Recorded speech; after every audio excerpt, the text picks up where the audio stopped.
Hello guys, and welcome back to another video. In this one we're going to look at the November 2018 higher paper for GCSE Maths at AQA. Okay, so I've done quite a few papers now of a range of different exam boards. So we've done AQA, we've done OCR, we've done EdXL, and we're having a look at another AQA one here. This was requested on Instagram, and if you have clicked on my video, thanks very much. I make maths videos, aiming for about twice a week at the moment, so if you do enjoy, then hit the like button, leave a comment if there's anything you'd like to see, and of course subscribe for any new videos. Alright, so let's get straight on with this. Okay, 5 to the power of 4 squared is the same as 5 to the 4 times 5 to the 4. And we know our laws of indices. In this case we just add these two, so we get 5 to the 8. Okay, circle the volume in centimeters cubed of a cylinder with radius 5 and height 8 centimeters. So let's draw a little circle and make it into a cylinder. Again, I apologize for my drawings. That's not too bad. And if this has height 8, then the way we work out the volume is we do the area of the circle at the bottom. Well, we know the radius is 5. So it's pi times 5 squared, which is 25 pi, and we multiply that by 8. And all being well, you should get 200 pi. Right, question 3. So we've got quite a lot going on here. The main thing you need to think about is your BODMAS. So 16a squared divided by a plus 3a times 2. So because division and multiplication sort of happen at the same time, we can essentially do this, put brackets around it, and there's still a little add in the middle there, and we can sort that out. So we will get 16a plus 6a, which is 22a. So yeah, the reason for that is because division and multiplication happen at the same time, and they happen before addition. Okay, trig values. Cos 30. Now, I have never ever memorized these values. I like to use equilateral or right angle triangles to help me out. So let's say we've got an equilateral triangle here of side lengths 2. And I'm going to draw a line down the middle. This is going to be useful. So this now becomes a right angle. This angle up here will now be 30 degrees. So that's exactly what we're looking for. This length here will now be 1. And using Pythagoras, this middle length will be root 3. So let me just draw that out again. So we've now got a triangle looking something like this. 1, root 3, 2, and this angle here is 30. So to find cos of 30 now, we just use our SOHCAHTOA. So cosine of 30 equals the adjacent over the hypotenuse. So the adjacent here is root 3, and the hypotenuse is 2.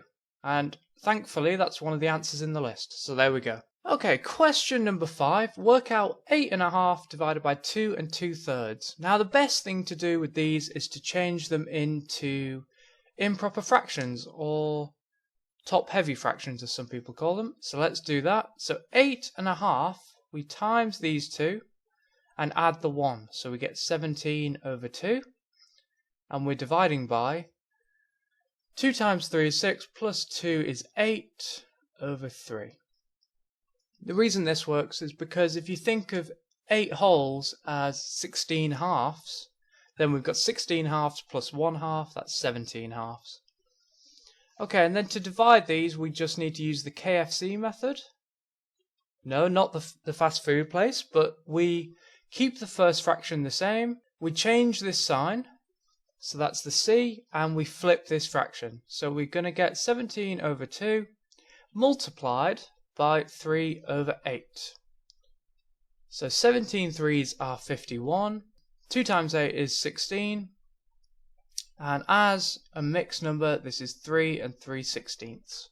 Right, a ship is sailing on a straight line from its home port. The distance time graph shows 4 hours of the journey. So here we go. So work out the speed of the ship during these 4 hours. Well, we need to first work out how far it's travelled. So it starts here, at this point. So this is going to be, well, this is going up in 4s, so 44, 48, 660, yep. And it goes up to this point here, which will be 116. So the total distance travelled is 116 take away 48, which is going to be 68. And we're dividing by 4 to get the speed. So 68 divided by 4, well, that's the same as 34 divided by 2, which is 17. And it's going to be miles per hour there. Right, question 7. The sum of the angles in any quadrilateral is 360. So in a rectangle we have 4 times 90, because it's 4 90-degree angles. Zach writes, 5 times 90 is 450, so the sum of angles in any pentagon must be 450. Is he correct? Yes or no? Show you're working. So he is not correct. And the reason is the angles in a regular polygon, or just any polygon, can be found by this formula. n minus 2 multiplied by 180 degrees, where n is the number of sides. Okay, so let's have a look at a pentagon. Well, a pentagon has 5 sides. This is 5 minus 2 multiplied by 180. 5 minus 2 is 3, times 180 is 540 degrees. So in fact, the sum of the angles in any pentagon must be 540. Right, question 8. Kim works at an airport. She records the number of planes landing between 10 a.m. and 2 p.m. each day. The airport was affected by fog on one of the days. Which day do you think it was? Well, if we look through the number of planes on each day, we get to this one, and it's particularly low compared to the other ones. So it's going to be day 8, and the reason is lower than other days. Right, 8b, Kim uses the data to predict how many planes will land at the airport in a year. In her method, she uses 150 planes in each 4-hour period throughout the day, and assumes the same number of planes each day. So we've first got to work out how many planes there are in a day. Well, there's 24 hours in a day. So if we multiply this 150 by 6, this gives us the total number of planes in a day. 150 times 6 is, of course, 900. So it's 900 planes per day. And then all we've got to do is multiply this by 365. Okay, few ways you could do this. So I'm going to use the grid method. 3285. And then we need to add 2 zeros. So 3, 2, 8, 5, 0, 0. Okay, so 8c. Fewer planes land in winter than in summer. Fewer planes land at night than during the day. What does this tell you? Well, it tells us that her prediction could be too low or too high. If fewer planes land in winter than in summer, this means it could be too low, because in summer we might not be counting enough. And if fewer planes land at night than during the day, then our prediction might be too high. Okay, so I've wrote a little summary. If there's more planes in summer than estimated, or rather there's fewer planes in winter than in summer, then our estimate may be too low. It might not include all the ones that are in summer. If there's less planes at night than there is during the day, then our estimate may be too high, because no matter the time of day, she's still predicting the same number of planes. Okay, right, question number 9. Square root of 6 squared plus 8 squared equals the cube root of 125a cubed. So let's work through it. So the square root of 6 squared is the square root of 36 plus 64, which equals the square root of 100, and this equals 10. Let's look at the right hand side. Well, this is 125a cubed, and let's write this in indice form. So it's 125a cubed, and change colour, to the power of 1/3. Okay, so this is the cube root of 125 times by a cubed times 1/3, which is just a. And this is just going to be 5a. So all in all, we get 10 equals 5a, and so a equals 2.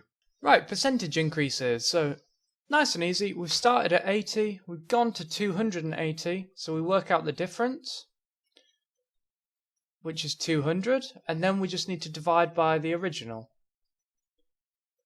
So 200 divided by 80, well, these are going to nicely cancel, and we're going to be left with 20 divided by 8.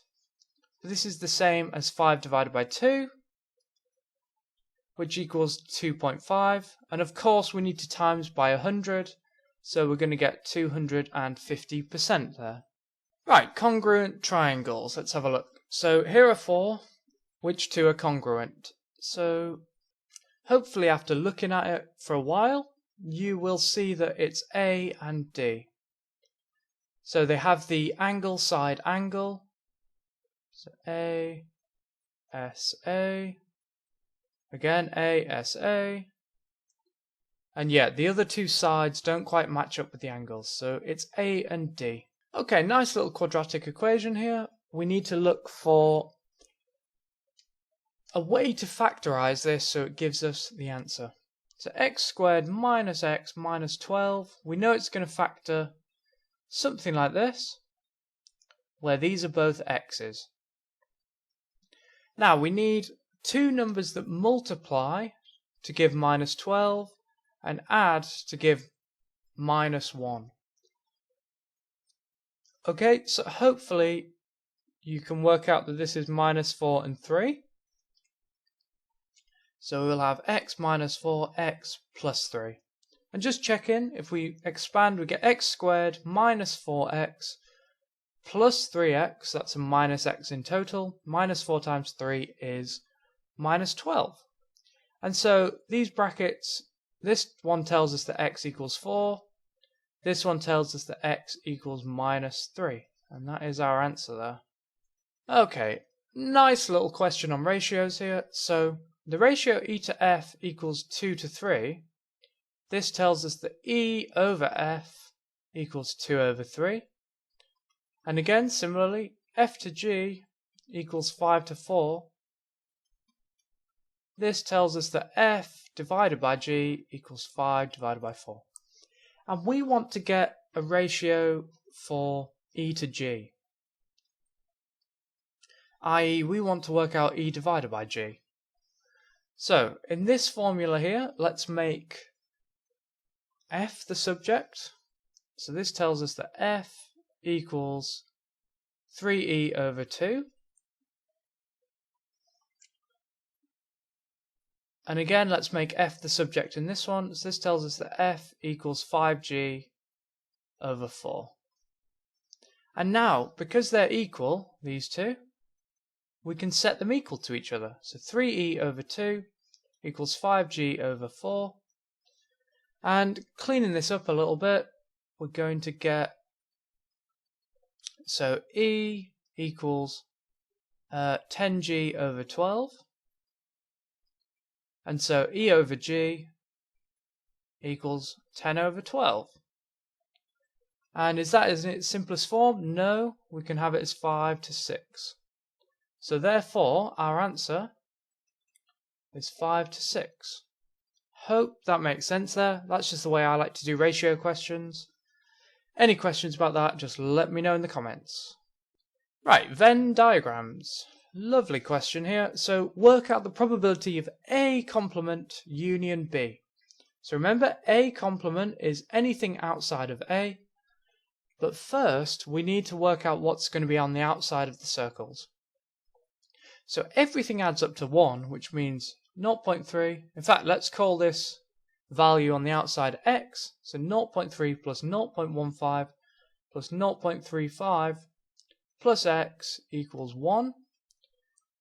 Okay, so this tells us that x equals 0.2. So we've got 0.3 plus 0.15 is 0.45. Add 0.35 is 0.8. So this is 0.2.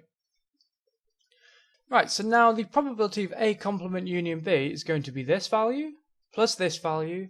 But then because it's B, we need to include this as well. So adding these together, we will get 0.7. And another way to do this, you could just do 1 take away 0.3. Okay, in a survey, queuing times at supermarket checkouts were recorded. One morning, samples of 50 customers were taken. And here we've got A, B, C, and D. Now, they're quite varying, these box plots, so let's have a look at the question.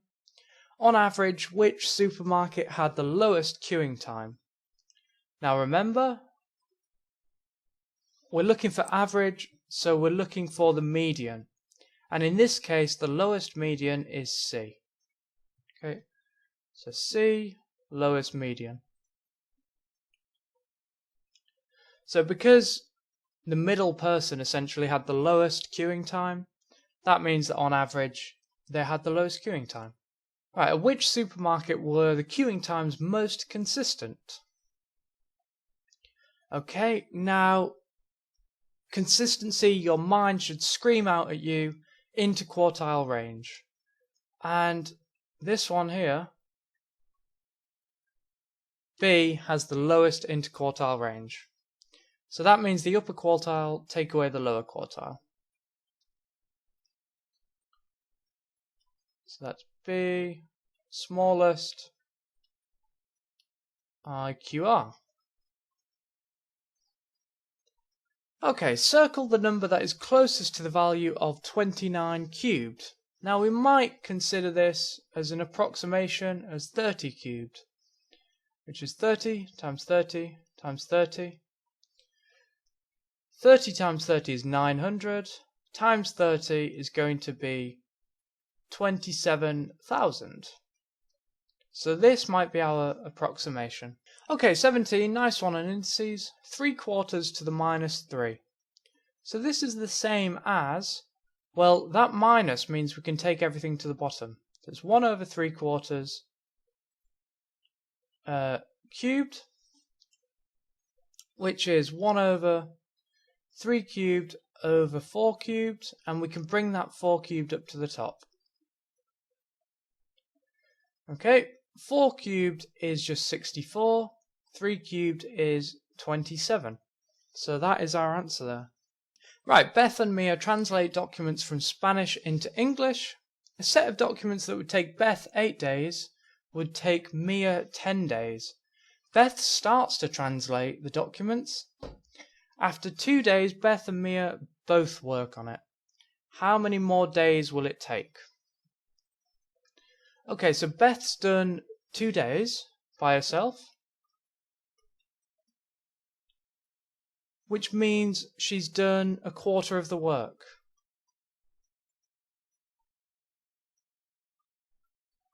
Okay, so that's because after 2 days Mia joins, and 2 days she's done 1/4 of the work. So this means there's 3/4 work still to do. Okay, so what we need to do now is work out how much they can do in 1 day. Well, in 1 day, Beth can do 1/8 of the work, and Mia can do 1/10. Okay? Adding these together,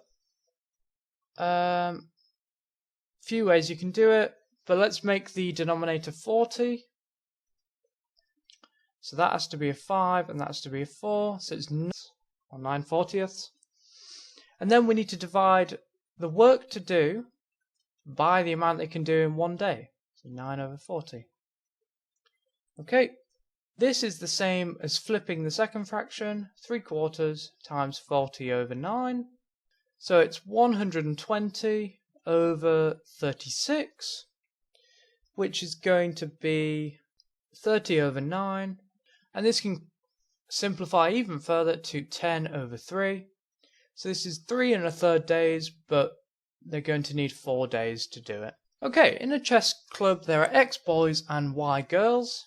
Okay, so if 5 more boys and 8 more girls join, there would be half as many boys as girls. So let's put that in. So there would be X plus 5 boys and Y plus 8 girls. And it's saying that if this happens, then there's double the amount of girls as there is boys. So to make this equation balanced here, we need to multiply the number of boys by 2. Okay, expanding out, we're going to get 2x plus 10 equals y plus 8, and then subtracting 8 from both sides, and Turning the equation around, we get y equals 2x plus 2 as required. If instead 10 more boys and 1 more girl join, there would be the same number of boys and girls. Work out x and y.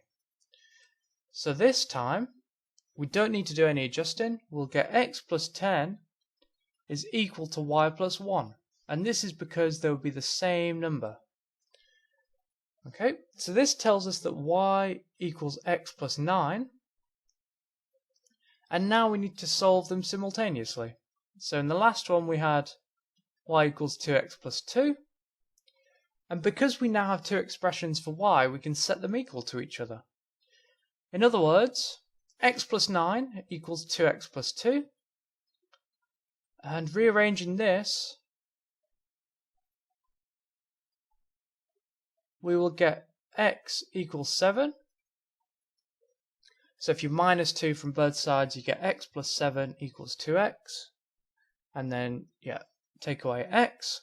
And if x equals 7, then y equals 16. By plugging x into either equation. So 7 boys, 16 girls. Right, question 20. PQRS are points on a circle. PXR and QXS are straight lines. PX equals SX. Prove that QS is not a diameter of the circle. So that's this line here. And I think we're going to need to use the circle theorem for this. The one that says angle across from the diameter is a right angle. So this angle here. So we need to show that this is not 90 degrees. Right, so where can we start? Well, we know that QXS is a straight line, so this is going to be 130 for starters. We know that triangle XPS is isosceles, which means that these two angles have to be the same. So let's work out that. So that's 180, take away 50, which equals 130. 130 divided by 2 equals 65 degrees. So this is 65, this is 65. Okay, excellent. Okay, this one is also 130, just because PXR is a straight line. And that means we can work out this one. Okay, so this is 180, take away 130, take away 27. Okay, and this is going to give us 23 degrees. Another circle theorem tells us this is also 23. So these two here. Okay, and then that means we can finally work out this one. And it's going to be 27 degrees. So now, all in all, we have that this angle, the orange one, is 65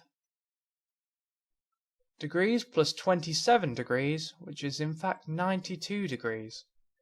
And that is not 90 degrees. So therefore we've done it. We've shown that this cannot be a diameter. We've used two circle theorems. And if you've not seen circle theorems before, then I have a range of videos on my channel on them. One circle theorem we've used says that the angle across from a diameter, so that's this orange one here, has to be 90 degrees. And the other one says the angles in the same segment are equal. Okay, and that's these two here. Excellent. Quadratic sequences. So one of my favourite topics in GCSE. I've done a video on these as well, how to find the formulas and some examples, so this should be no bother. So first thing we do is we work out the difference. So this is 15. 26 to 45 is going to be 19. 45 to 68 is going to be 23. Okay, now we can see that the second differences are 4. So this tells us that if we're looking for the nth term an squared plus bn plus c, this tells us that twice a equals 4, so a equals 2. Right, second thing is that 3a plus b equals the second term, take away the first term, which is 15 in this case. We know that a equals 2, so this tells us that 6 plus b equals 15, and so b equals 9. Excellent. Final rule, so this was rule number 1, this is rule number 2, this is rule number 3. Final rule tells us that the coefficients a plus b plus c add up to the first term, 11. We know that a equals 2 and b equals 9, so this tells us that c equals 0, in fact. Okay, so our nth term is 2n squared plus 9n plus 0. So we can just leave it like that. And if you want to check some values, let's go ahead. So putting n equals 1, we'll get 11. N equals 2, we'll get 2 times 4 is 8, plus 9 times 2, which is 18. So that's 26. N equals 3, 2 times 9 is 18, plus 27 is 45, and so on. So this is our answer. If you have not seen my video on quadratic sequences, I definitely recommend it for these type of questions. It just makes your life so much easier if you know them rules. Okay, moving on. Right, we've got some complex fractions going on here. So the thing to do is multiply everything by x plus 4, x minus 2.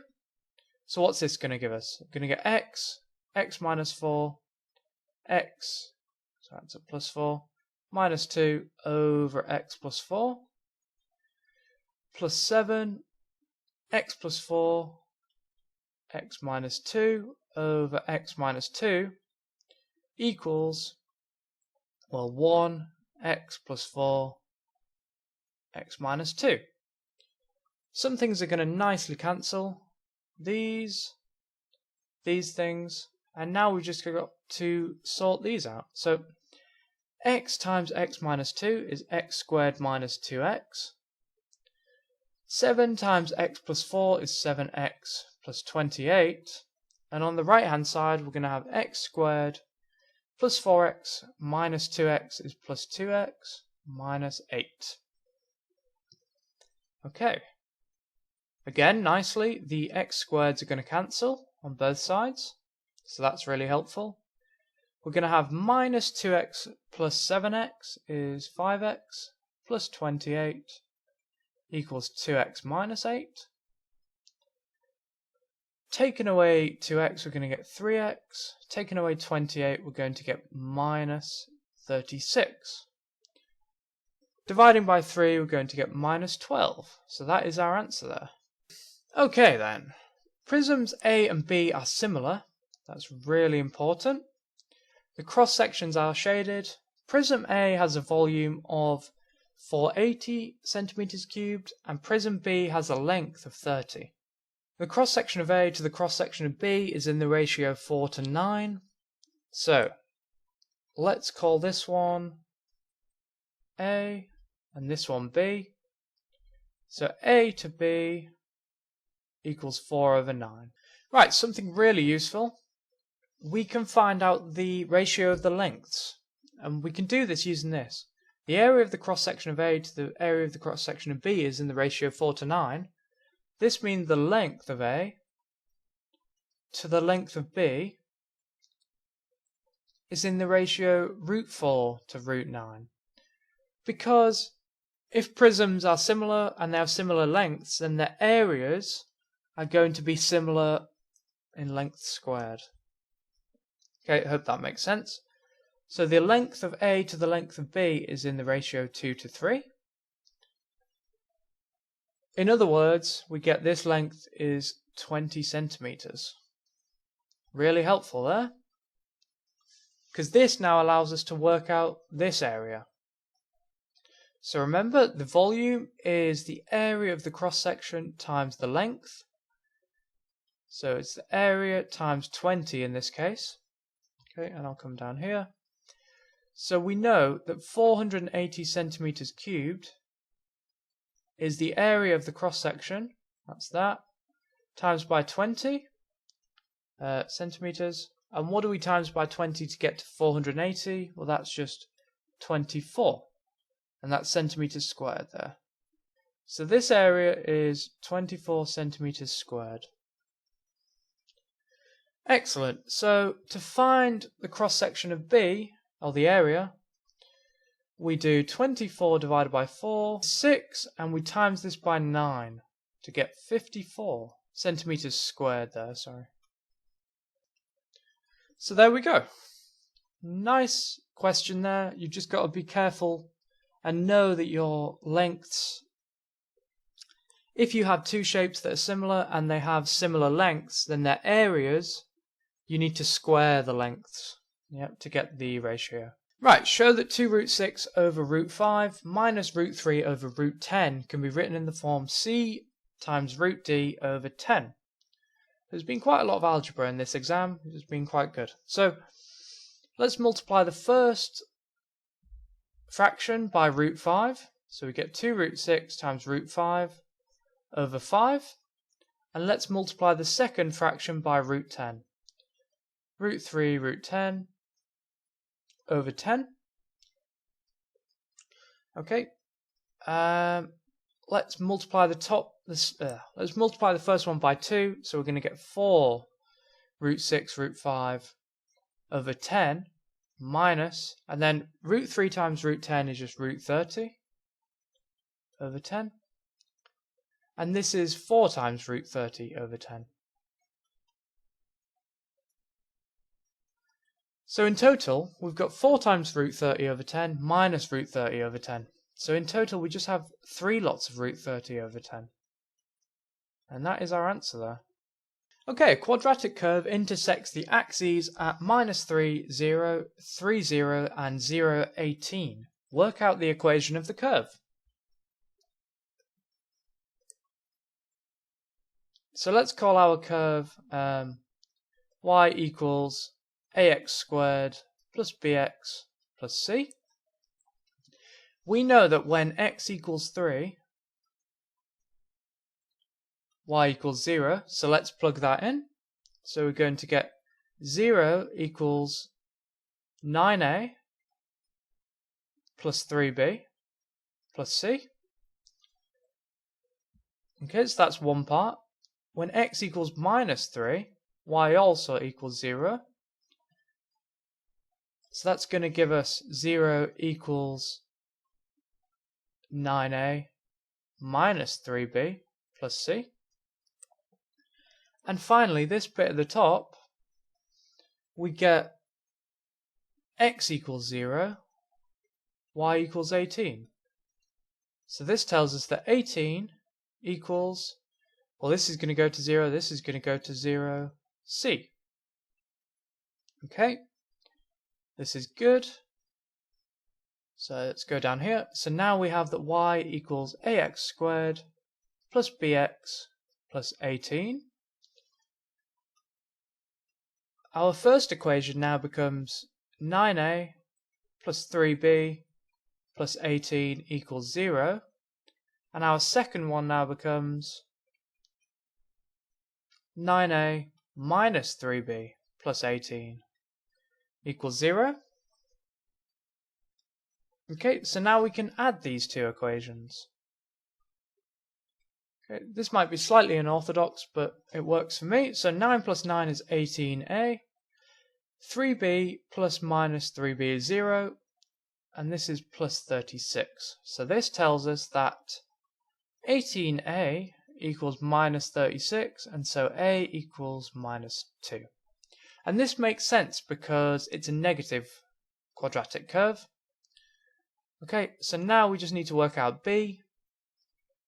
So we've now got y equals minus 2x squared plus bx plus 18.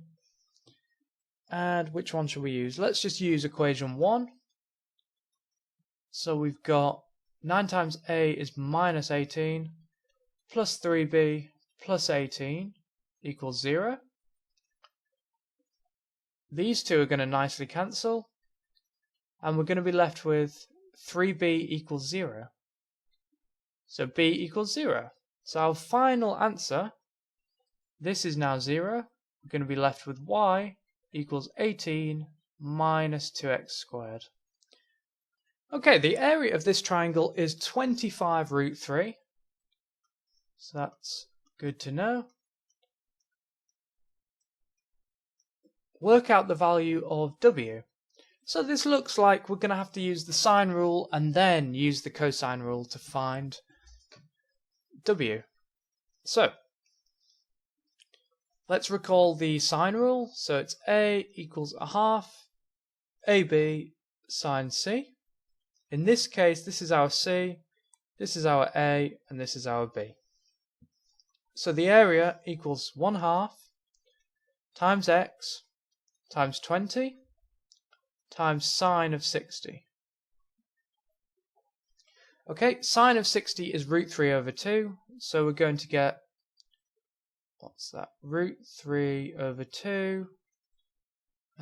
20 times a half is 10 times x. So simplifying that down a bit, we've got 5 root 3 x. Excellent. And from this part here,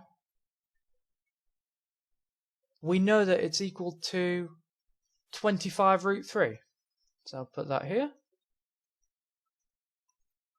So this tells us that x equals 25 root 3 over 5 root 3, which is just 5. Yeah. So x is now 5. Excellent. Right, now let's work out W using the cosine rule. So what's the cosine rule? It's a squared equals b squared plus c squared minus 2bc cosine of a. Okay, so maybe we'll come back here, relabel them. So this is now 5. So this is now A, this is big A. Let's call this one B, this one C, and there we go. So let's work it out. So our A squared is now W squared, B squared is 5 squared, plus 20 squared,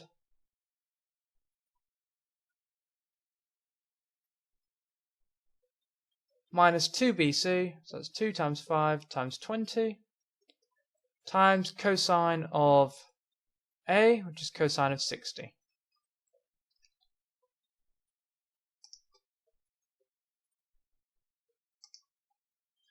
Right, so this equals, well, 25 plus 400 minus 2 times 5 times 20 is 10 times 20, which is 200.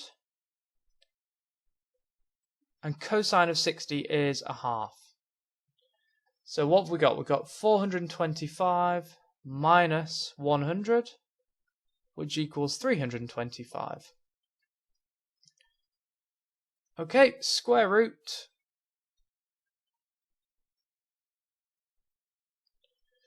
And we need to write it in the form a root b, where they're both integers greater than 1. So that tells us we only take the positive square root. Okay, so 325 is 25 times 13. So this equals 5 root 13. And that is our final answer there. So quite a nice question. You need to know the sine rule, you need to know the cosine rule, you need to know your trig values for sine and cosine. So I've done videos on them before, so check it out if you've not seen it already.